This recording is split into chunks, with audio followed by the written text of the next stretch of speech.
The other day I was riding with my wife, right? We went down the street and noticed in Joliet that there was this ice cream location. This particular ice cream location had opened up in 1926.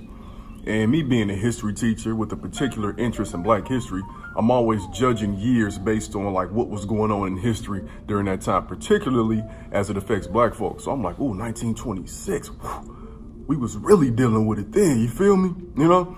But then the conversation kept going and I told her like, yo, Joliet has a lot of history people don't know about. For instance, Dairy Queen's first location was in Joliet. And she hadn't known that. See, I'm not from Joliet, but she is. So I shared a little history with her. And this morning I looked up the information just to verify it. And here's the thing, Joliet was actually the first location of Dairy Queen and it opened up in 1940, right? So what I'm getting from this is interesting. The previous ice cream place we saw opened up 14 years before Dairy Queen, 1926 versus 1940.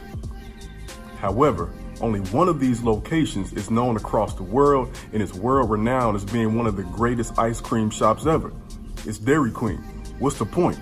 Dairy Queen opened 14 years later, y'all.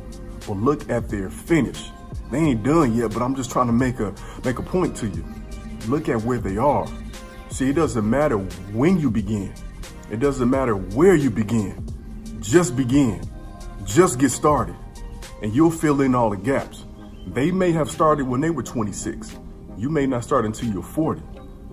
But that's because that's the schedule you were supposed to be put on. So when you get started, go as hard as you can and give your all, because in 40, 50 years, who's gonna be on top? Not necessarily the person that started first, but the person who went the hardest, was the most persistent. They'll be the one we'll still be talking about later. So remember, y'all, no matter what you're going through, you have been prepared for such a time as this. You got it.